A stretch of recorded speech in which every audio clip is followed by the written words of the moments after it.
अंग्रेजी में कहते हैं ना, ऑल्स वेल दैट एंड्स वेल। तो अल्लाह अल्लाह करके पाकिस्तान टीम सुपर 8 में तो क्वालिफाई कर गई। यहाँ से सेमीफाइनल में जाने का चांस कैसा है ये तो आने वाला वक्त ही बताएगा। This is Najibul Hasnain honestly speaking, और मेरी तरफ से तमाम देखने वालों को रमज़ान की बहुत बहुत मुबारकबाद। शुरुआत करते हैं पाकिस्तान टीम की कारकर्दगी से। तो पाकिस्तान को बहुत बहुत मुबारकबाद कि नमीबिया से कामयाबी हासिल की।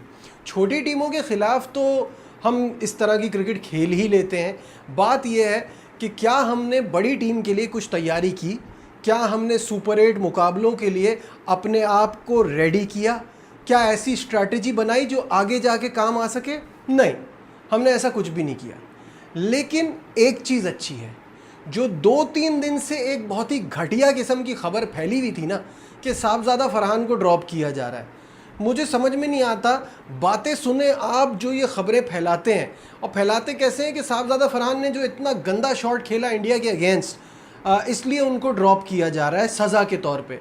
तो अगर खिलाड़ियों को सज़ा मिलने लगी तो पाकिस्तान के तो 11 खिलाड़ी पूरे करना मुश्किल हो जाए। खेला अच्छा कौन था? क्या साइम अयूब ने अच्छा शॉट खेला था? क्या आगा सही खेल रहे थे? क्या बाबर आजम का शॉट इस लायक था कि उनको वर्ल्ड क्लास प्लेयर कहा जा सके? क्या उस्मान खान जो कि इतना मुश्किल वक्त गुजार के अच्छे 40+ रन कर चुका था, उसके बाद वो ठीक खेल रहा था?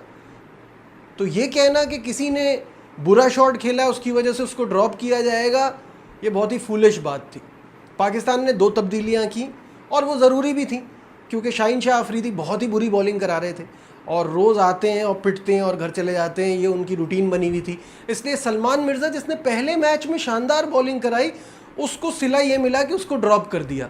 उसको आज वापस लेकर आए और नाफे को लाए कि थोड़ी पावर हिटिंग हो सके, थोड़े बीच में तेज़ खेलने के लिए एक बल्लेबाज को ऐड किया। वो भी सही साबित नहीं हुआ।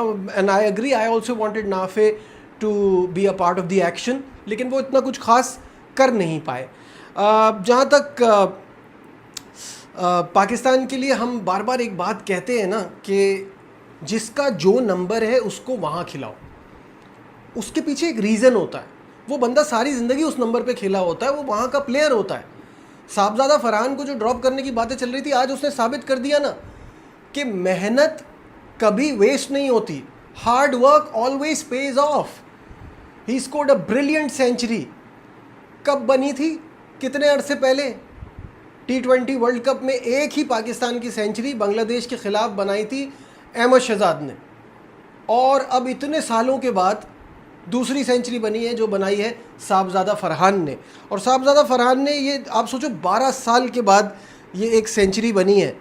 उनसे मैच के बाद जब सवाल हुआ तो उनसे बोला गया कि 2025 के आगाज़ से अब तक आप T20 क्रिकेट में 5 सेंचुरी आप बना चुके हैं, तो इसकी वजह क्या है?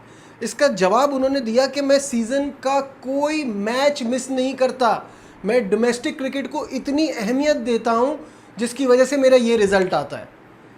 अब मुझे इतनी अच्छी लगी है ना बात ये, क्योंकि हम हर किसी को कहते हैं कि जब आप अपने आप को डोमेस्टिक क्रिकेट में रगड़ोगे, ख्वारियाँ करोगे, उठाओगे, तो उसके बाद रिज़ल्ट मिलेगा। और ये रिज़ल्ट साहबजादा फरहान को मिल रहा है, जिसकी वजह से पाकिस्तान के लिए भी अच्छा हो रहा है। It is so important.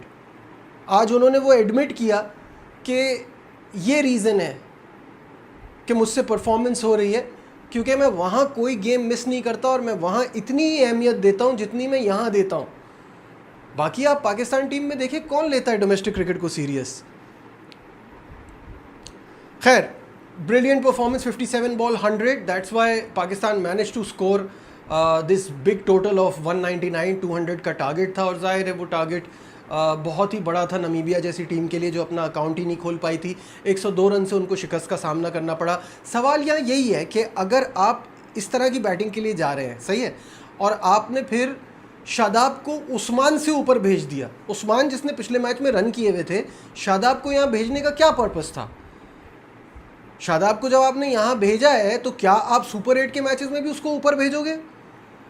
और अगर इस तरह की परफॉर्मेंस चल रही होगी, 8 ओवर 7 ओवर बाकी रह गए थे विकेट गिरने में, तो बाबर आजम को आपने नहीं भेजा, तो उनका रोल क्या है? जो बार बार हम बात कर रहे हैं कि चौथे नंबर पे उनका रोल क्या है। अब आइए, मैं बाबर आजम के फैंस को ना, एक हमेशा मैं कहता हूँ Babar Azam fans are also called what about. अब आप कहेंगे वॉट अबाउट, हाँ, what about this, what about that, इनका ये हमेशा का है। पहले क्या था, व्हाट अबाउट फ़खर, फिर फ़खर को कटा दिया, फिर उसके बाद आ गया व्हाट अबाउट आगा, वो भी तो कुछ नहीं करता, वो भी तो स्लो खेलता है। अब ये आ गए व्हाट अबाउट साइम अय्यूब। आज मैं कमेंट्री में सुन रहा था, जहनी तौर पे रमीज़ राजा जो उनके सबसे बड़े पीआर हेड हैं बाबर आजम के, ऐसा ही लगता है मुझे, तो वो कह रहे हैं कि साइम कुछ नहीं कर रहा तो बाबर आजम से ओपन करा लेनी चाहिए। ये कोई गली मोहल्ले की टूर्नामेंट हो रही है, ये क्या टीम है यार?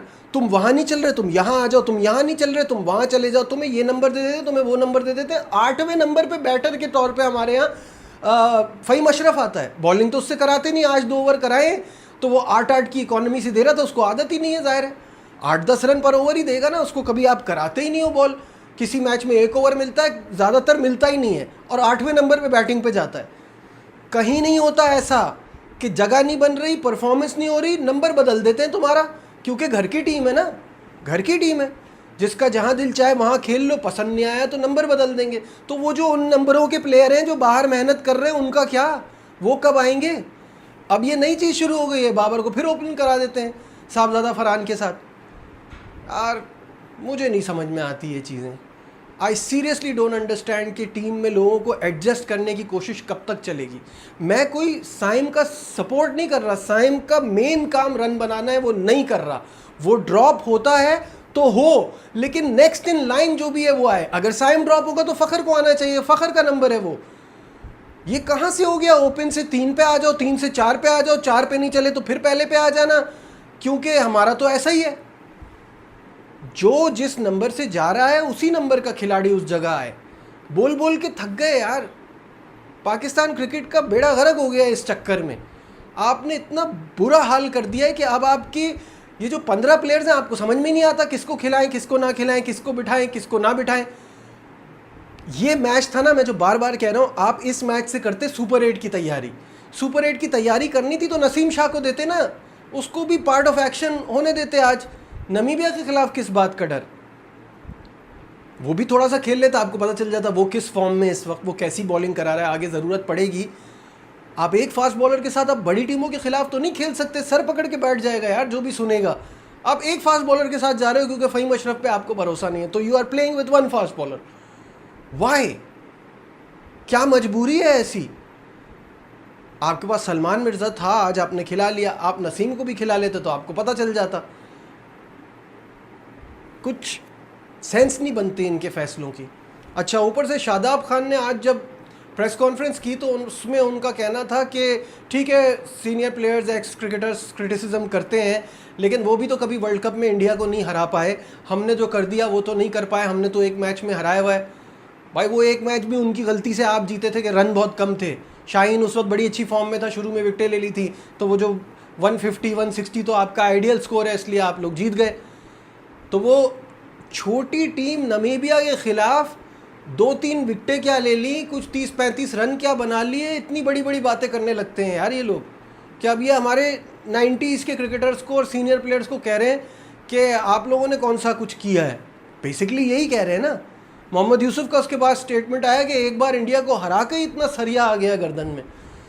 ये चीज़ें कैसे करंट प्लेयर्स ये बातें कर कैसे सकते हैं, मुझे नहीं समझ में आता। अपनी परफॉर्मेंस को इम्प्रूव कीजिए, अपनी ये जो एनर्जी है ना ये गेम पे लगाइए, ये जो आपका एंगर है वो ग्राउंड में होना चाहिए ना। मैं कहता हूँ ठीक है, इंडिया के खिलाफ आपका एक मेंटल ब्लॉक आ जाता है, आप हारते हो, आपका कोई टीम ऐसे फंस भी जाती है। इस वक्त तो इंडिया की टीम बहुत बड़ी टीम है, लेकिन पहले भी हम हारते रहे हैं, जब इतना डिफरेंस नहीं था दोनों टीमों में तब भी हारते थे।